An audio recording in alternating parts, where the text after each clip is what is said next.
बिस्मिल्लाहिर्रहमानिर्रहीम। मेरा नाम है मलिक जवार और आज इमिग्रेशन की एक बहुत लेटेस्ट अपडेट आई है और इस पर बहुत सारे लोग बात कर रहे हैं। मुझे भी बहुत सारे मैसेजेस आए, लोगों ने कहा कि वीडियो बनाएं। वीडियो बनानी थी बट मैं रिपोर्ट पढ़ रहा था, 100 पेजेस की रिपोर्ट थी, उसको डिस्कशन करना उसकी माइग्रेशन एजेंट से, उसके फिर ऐसे पॉइंट्स निकालना है क्योंकि आपको ऑथेंटिक बात करनी है ताकि वो आप लोगों के लिए एक ऑथेंटिक बात जो है वो पॉजिटिव इंपैक्ट क्रिएट करे। अच्छा, क्विकली बात करेंगे कि हमें ये सिस्टम क्रिएट करने की जरूरत क्यों पड़ी। अच्छा, हमें ये चेंज क्यों, इसके पीछे एक बिग पिक्चर है, हमें उसको अंडरस्टैंड करना है। सबसे पहले नंबर 1 क्वेश्चंस है कुछ दोस्तों के, 476 वीज़ा फिनिश हो गया है, नहीं हुआ तो कब हो रहा है, स्टूडेंट पे जा सकेंगे नहीं जा सकेंगे, सोल्यूशन क्या है। स्टूडेंट वीज़ा के बारे में लोग बात कर रहे हैं, कोर्स से कोर्स चेंज कर सकेंगे, 485 क्या है, 485 की ड्यूरेशन कम हो गई है। माइग्रेशन इनटेक की बात करें, माइग्रेशन कम कर दी है, अब हमारे लिए क्या सोल्यूशन है। चाहिए डिफरेंट क्वेश्चंस में आंसर करूँगा। आज जो इस वीडियो में मैं आंसर करूँगा वो आपको मैं बीच में वीडियो के आंसर करता जाऊँगा साथ साथ चीज़ों का। अच्छा, क्विकली गो थ्रू करेंगे इसकी ज़रूरत क्यों पड़ी। यहाँ पर 2 मेजर पार्टीज़ काम कर रही हैं, लिबरल और लेबर। लिबरल अभी हुकूमत करके ख़त्म हुई, लेबर आ गई। लेबर ने क्या कहा, वही जो पाकिस्तान में हमारी डिफरेंट कंट्रीज़ में एक स्टांस होता है पॉलिटिकल पार्टीज़ का, रोटी कपड़ा मकान। इन्होंने कहा हम मेडिकेयर पे काम करेंगे, हम हाउसिंग पे काम करेंगे, चाइल्ड केयर पे काम करेंगे, वेजेस पे काम करेंगे, ऑस्ट्रेलियंस का लाइफस्टाइल बेहतर करेंगे, ब्ला ब्ला ब्ला ब्ला, बहुत सारी चीज़ें हम सही करेंगे जी। ठीक है जी, वादे किए उन्होंने।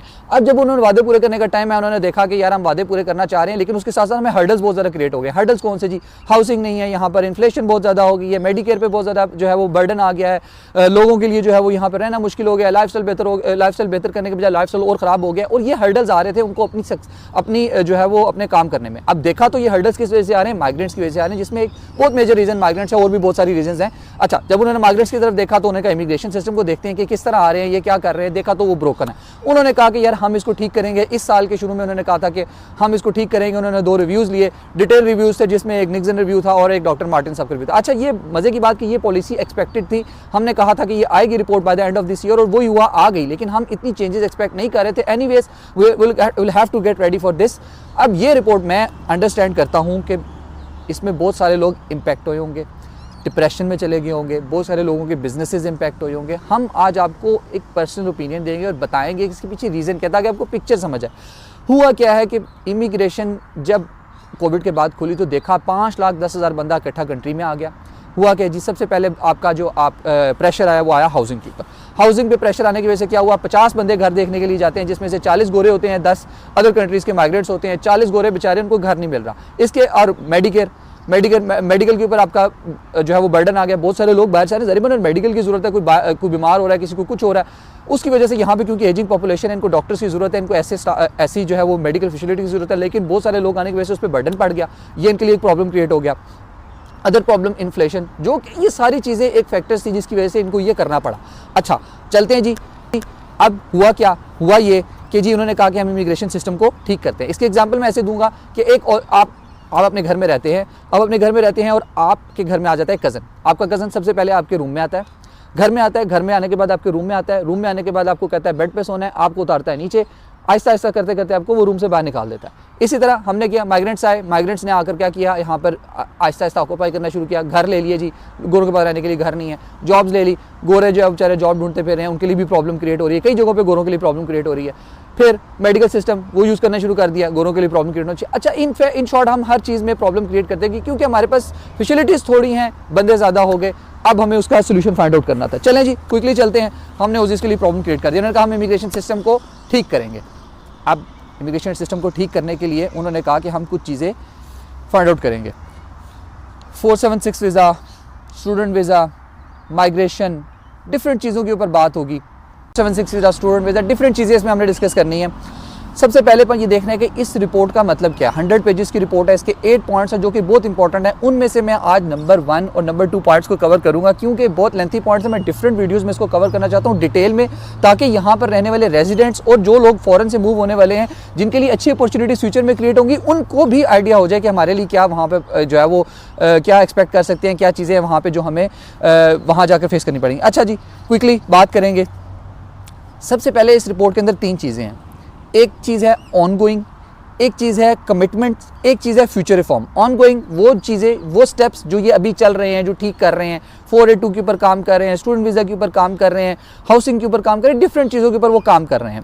नंबर 2 कमिटमेंट, मैंने कमिट किया किसी से कि मैं ये काम करूँगा, उन्होंने कमिटमेंट की है कि हम ये काम करेंगे, we will do that, we are doing that, we will do that. अब वो करने के लिए डिफरेंट स्टेप्स उन्होंने जो है वो लिस्ट किया। अच्छा, तीसरी चीज़ फ्यूचर रिफॉर्म। अब फ्यूचर रिफॉर्म में एक बात उन्होंने लिखी है, रिक्वायरिंग ट्राईपार्टाइट कंसल्टेशन। अच्छा, अब इसका क्या मतलब है, इनको डिफरेंट यूनियंस बॉडीज़, स्टेट्स और टेरिटरीज़ और हर तरह के लोगों को इकट्ठा करके कंसल्टेशंस करनी है, देन वो उन चीज़ों को इंप्लीमेंट कर सकते हैं। अब आप देखेंगे तो उस प्रोफाइल में काफ़ी ज़्यादा चीज़ें हैं, इस रिपोर्ट में, कि जिनको वो कंसल्ट करना चाह रहे हैं। अब नंबर 1 ऑन गोइंग जो अभी चल रही है कमिटमेंट्स, उन्होंने कहा कि हम बाय द एंड ऑफ 2024 हम उनको इम्प्लीमेंट करना शुरू करेंगे।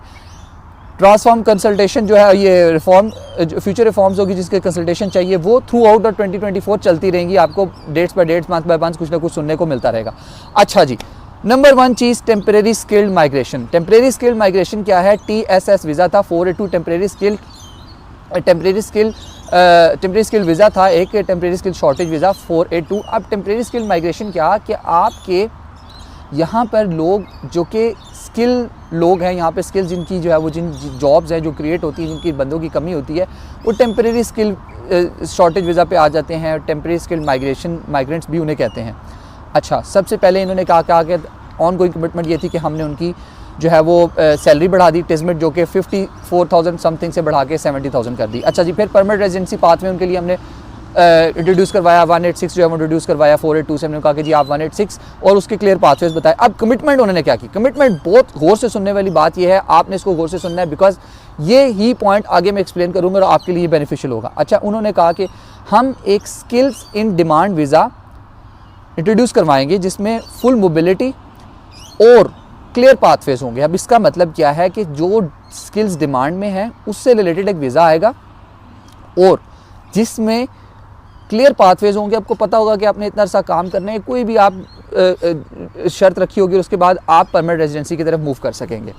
सेकेंडली उन्होंने ये कहा हम मोबिलिटी। अब मोबिलिटी मतलब कुछ ऐसे वीज़ाज थे जिसमें आप एम्प्लॉयर नहीं चेंज कर सकते थे, आप रीजन नहीं चेंज कर सकते थे, बहुत सारी ऐसी रिस्ट्रिक्शंस थी जो कि उन्होंने कहा हम इस पर काम कर रहे हैं। अब इसमें उन्होंने 3 वीज़ा कैटेगरीज। अच्छा, अब ये गुड न्यूज़ है आप लोगों के लिए, अगर जो लोग समझने वाले हैं, जो लोग इसको समझना चाहें, ये गुड न्यूज़ है, बड़ी पॉजिटिव न्यूज़ है कि ये 3 न्यू वीज़ाज क्रिएट कर रहे हैं। वो 3 वीज़ाज कौन से हैं? Number 1 specialist skills pathway, number 2 core skills pathway, number 3 जो उन्होंने इसके लिए इंट्रोड्यूस करवाया वो था एसेंशियल स्किल्स पाथवे। अच्छा जी, और फिर इसके अंदर उन्होंने फर्दर इंट्रोड्यूस करवाया LMT, कॉम्प्लेक्सिटी और क्विक वीज़ाज। मैं इसके बारे में आपको बताऊँगा। अच्छा जी, अब इसके अंदर उन्होंने क्या बताया जी? सबसे पहले उन्होंने ये बताया कि मोस्ट टेम्परेरी माइग्रेंट्स ऑस्ट्रेलिया के अंदर कौन है। मज़े की बात उसमें यह है कि 30% of that covers from students. Temporary migrants जो है वो स्टूडेंट्स हैं। 32% न्यूजीलैंड कवर करता है। फिर ग्रेजुएट्स जो यहाँ से पढ़ के ग्रेजुएट होते हैं वो 9% वो भी है, तो उसकी प्रॉपर परसेंटेज है वो लिखी गई है। अच्छा, सबसे पहला वीज़ा जो उन्होंने इंट्रोड्यूस करवाया स्पेशलिस्ट स्किल्स है। ये हाईली स्किल्ड माइग्रेंट्स जो कि बहुत अपनी फील्ड में जो है वो हुनरमंद हैं, हायर पोजीशंस पर हैं, ऐसी जगहों पे काम कर रहे हैं जो वो डिमांड में हैं, उनको ये टारगेट कर रहे हैं। और इसकी रिक्वायरमेंट्स, उसके बाद उन्होंने ये कहा कि रिक्वायरमेंट से पहले उन्होंने ये कहा कि ये लोग मूव करके डिफरेंट कंट्रीज़ में जा रहे हैं, क्यों ना हम इनको कैप्चर करें, इनको ईजी पाथवेज दें और इनको अपनी कंट्री में बुलाएं, क्योंकि हमें तो बंदों की ज़रूरत है। अच्छा, इन्होंने कहा कि हमें बंदों की ज़रूरत है। अब क्या किया जी? कहा इनका ये कि इनको वीज़ा देंगे जो स्पेशलिस्ट हैं, $1,35,000 तक की सैलरी है, उसके अंदर प्रॉपर उन्होंने जो है वो उसकी रिक्वायरमेंट्स रखी। अच्छा, वीज़ा कितने दिन में आएगा? 7 डेज़ में वीज़ा आ जाएगा। आप 7 डेज़ में वीज़ा आएगा, आप मूव कर जाएंगे ऐसे ऐसे, ठीक है। अब इसके अंदर गवर्नमेंट क्या कर रही है? गवर्नमेंट मॉनिटर करेगी इसको क्लोजली और देखेगी कि कौन से एम्प्लॉयर्स हैं जो कि इसको एक्सप्लॉइट कर रहे हैं, जो कौन से एम्प्लॉयर्स हैं जो कि इसको जो है वो ब्रीच कर रहे हैं, उनको पकड़ेगी। अब जैसे एक बात करूं, अभी मैकडोनल्ड्स को $100 मिलियन का फ़ाइन हुआ, 7-Eleven को $1,000,000 का फ़ाइन हुआ था कुछ अर्सा पहले। किस बात पे? कि अपने वर्कर्स को अंडर पे करते रहे। मैकडोनल्ड्स को भी इसी बात पे। तो इस तरह गवर्नमेंट मॉनिटर करती है। Core skills pathway second visa. अब इसकी कोर स्किल्स पाथवे की एक कोर स्किल SOL लिस्ट बना दी जाएगी जो कि डेडिकेटेड, जिसमें प्रोफेशंस ऐड होंगे स्किल्स ऑस्ट्रेलिया के थ्रू, एजुकेशन स्किल्स ऑस्ट्रेलिया के थ्रू इसमें ऐड होंगे। अब इस पे कौन अप्लाई कर सकेगा? इसमें trades workers, machinery operators, drivers और लेबरर्स जो कि SOL लिस्ट के ऊपर जिनका नाम आएगा वो इसके ऊपर अप्लाई कर सकेंगे। कंडीशन इसकी क्या होगी कि आपको टिजमिट से अबव सैलरी पे की जाए, ठीक है। अब इसके अंदर उन्होंने बताया ये कि हम ये उन लोगों के लिए बना रहे हैं जो कि नॉर्मल तबके से ताल्लुक़ रखते हैं, जिन्होंने जैसे स्किल्ड माइग्रेंट्स यहाँ पे आते हैं, एजुकेशन हासिल करते हैं, जिनको अपने फील्ड में जॉब नहीं मिलती, किसी और फील्ड में भी जाना चाहते हैं, तो उस तरह के लोगों को, यानी दरमियाने टाइप के लोगों को ये टारगेट करने के लिए कोर स्किल्स पाथवे नया वीज़ा निकाल दिया। तीसरा पाथवे उन्होंने निकाला एसेंशियल स्किल्स। अब वो जैसे ग्रेजुएट वीज़ा है, वर्क राइट्स दिए गए, ऐसे ही वीज़ा इन्होंने कहा कि हम ये निकालेंगे। अब इसमें इन्होंने ये बताया कि कुछ ऐसे रोल्स हैं जो कि डोमेस्टिक फिल नहीं कर पाते, यहाँ के लोग नहीं काम करते, जैसे कि एज केयर। अच्छा, यहाँ पे ऐसे होता है कि यहाँ पर डिफरेंट कामों को करने के लिए डिफरेंट जो है वो यहाँ पर लेबर एग्रीमेंट्स होते हैं। जैसे कि तस्मानिया में लेबर एग्रीमेंट है, एक कंट्री है, मुझे नाम उसका भूल गया है, आइलैंडर्स हैं वो, उनसे कॉन्ट्रैक्ट है। इस तरह डिफरेंट उन्होंने जब देखा तो उसको 190 प्लस पता नहीं कितने कॉन्ट्रैक्ट हुए हुए हैं और कितने हज़ार बंदे उस कॉन्ट्रैक्ट के थ्रू आ रहे हैं। अब उसका नुकसान क्या हो रहा था, उस कॉन्ट्रैक्ट के थ्रू लोग एक्सप्लॉइट हो रहे थे, उन्हें अंडर पे किया जा रहा था, उनके साथ रिस्ट्रिक्शंस रखी गई थी, तरह तरह की चीज़ें थी। अच्छा, अब उस पर उन्होंने कहा कि हम क्या करेंगे, हम उसको मॉनिटर करेंगे, ठीक है, और हम ये क्या होगा, ये वीज़ा जो है ये सेक्टर स्पेसिफिक होगा। जैसे एज केयर के लिए होगा, इस पर एक कोटा रखा जाएगा, ठीक है, रेगुलेशन इसकी होगी बहुत स्ट्रॉन्ग, मिनिमम स्टैंडर्ड्स होंगे, कितनी सैलरी होनी चाहिए, और उसको गवर्नमेंट मॉनिटर करेगी। और फर्दर इस पर ये फ्यूचर रिफॉर्म है, इस पर भी डिस्कशन होगी, तो ये अभी इंप्लीमेंट नहीं हो रहा, अभी इसको कंसल्टेशन करेंगे। अच्छा जी, अब हमारे क्वेश्चंस आ जाते हैं जनाब 476 से। इससे अगली वीडियो जो होगी मैं वो दूसरे पार्ट के बारे में, मैं स्टूडेंट्स के बारे में बताऊंगा। नंबर 3 में मैं बताऊंगा जो आपकी माइग्रेशन में जो है वो चेंजेस आ रही हैं। इस तरह मैं पॉइंट पर पॉइंट बनाऊंगा। आज की वीडियो 476 वाले भाइयों के लिए कि 476 एबॉलिश हो रहा है, कब हो रहा है, कोई सर्टेन डेट बताएं, इसके बाद हम स्टूडेंट्स पे जा सकेंगे सोल्यूशन। अच्छा, 476 अभी एबॉलिश नहीं हो रहा, 476 में अभी टाइम है, आप अप्लाई कर सकते हैं, क्योंकि इन्होंने कमिटमेंट की है। अगर आप इंजीनियर हैं और आप उस रिपोर्ट को पढ़ना चाहते हैं तो आप जाके देख लें, वहाँ पे लिखा हुआ है विल बी अबॉलिश। अभी उसको ख़त्म नहीं कर रहे, विल बी, डेट नहीं दी, हो सकता है कल कर दें, परसों कर दें, अगले साल के एंड पे करें, नहीं पता कब करें, लेकिन कर देंगे, उन्होंने बता दिया, ठीक है। आप एप्लीकेशन अप्लाई कर सकते हैं, उन्होंने एप्लीकेशन अभी तक रिमूव नहीं की इन अकाउंट से, you are good to go, आप अप्लाई कर सकते हैं, जल्दी से अप्लाई करें, इस चांस को मिस ना करें, यहाँ पर आ सकते हैं उस वीज़ा के ऊपर। अब कोई इसकी सर्टेन डेट नहीं है, स्टूडेंट पे जा सकेंगे नहीं जा सकेंगे। अब इसमें इसका सोल्यूशन सबसे पहले बात करूँगा, फिर स्टूडेंट पे बात करूँगा। इसका सोल्यूशन क्या है, जिन लोगों का आ गया है वो वीज़ा अब क्या करें। अच्छा जी, मैं हमेशा से ये बात कहता हुआ आ रहा हूँ कि आप 476 पर आकर स्किल्स डेवलप कर आएँ, यहाँ पर आकर जॉब्स अप्लाई करें, अपनी फील्ड रिलेटेड जॉब्स करें जो आपको हेल्प करेगी आपकी फ्यूचर में, आपकी इमिग्रेशन के लिए तरह से आपको हेल्प कर सकती है। लेकिन लोग नहीं मानते इस बात को, उनका अपना पर्सनल जो है वो ये सिलेक्शन है, वो पर्सनली इसको जो है वो बिलीव करते हैं कि हम पैसे कमा के यहाँ पे ओवर स्टे कर लेंगे, तो उनका अपना है। मैंने कहा कि आप स्किल्ड जॉब्स करें और यहाँ पे स्टे कर सकते हैं उसके थ्रू। सोल्यूशन ये है कि आप जब आ रहे हो यहाँ पर तो आप आते हुए अपने डॉक्यूमेंट्स, अपनी सारी चीज़ें प्रिपेयर करके आएँ, आप EOIs लॉन्च करें और अपनी स्किल्ड, अपनी फील्ड रिलेटेड जॉब ढूंढें। अगर फील्ड रिलेटेड जॉब नहीं मिलती तो क्लोजली रेलेवेंट आप जॉब ढूंढें। स्टूडेंट पे जा सकेंगे कि नहीं जा सकेंगे, अभी तक 476 के बारे में कोई क्लियर बात उन्होंने नहीं की कि आप जा सकेंगे कि नहीं जा सकेंगे। अच्छा, अब होता क्या है कि 485 आपको यहाँ पर स्टडी करने के बाद मिलता है। अब उन्होंने 485 के ऊपर पॉइंट रेज किया कि 485 वाले बंदे, टेम्प्रेरी ग्रेजुएट वीज़ा वाले बंदे दोबारा एजुकेशन पे नहीं जा सकेंगे, हम उन्हें रोकेंगे, हम उन्हें रिस्ट्रिक्ट करेंगे। लेकिन 476 क्योंकि आपका फर्स्ट स्टूडेंट वीज़ा है, आई बिलीव, मेरा ये पर्सनल ओपिनियन है, इंशाल्लाह आने वाले टाइम में ये फर्दर चीज़ क्लियर हो जाएगी। अर्ली 2024 में आपको उन्होंने बताया कि हम फर्दर ये चीज़ बताएंगे कि हम क्या चेंजेस करने लगे हैं इसके अंदर। लेकिन मेरा बिलीव ये है क्योंकि ये आपका फर्स्ट वीज़ा है तो आपको अलाउ किया जाएगा अनलेस आप अपनी फील्ड से रिलेटेड जाएंगे। अपनी फील्ड से रिलेटेड इंजीनियरिंग करके आ रहे हैं तो इंजीनियरिंग से रिलेटेड कोई आप डिप्लोमा करेंगे, ना कि आप किसी ट्रेड कोर्स में जाएंगे, ठीक है। अब यहाँ पर उन्होंने ये बताया कि हम 476 के साथ साथ उन्होंने ये बात की इसमें टेम्प्रेरी ग्रेजुएट वीज़ा में कि हम वीज़ा हॉपिंग को रोकेंगे, यानी एक वीज़ा से दूसरे वीज़ा में जाने से।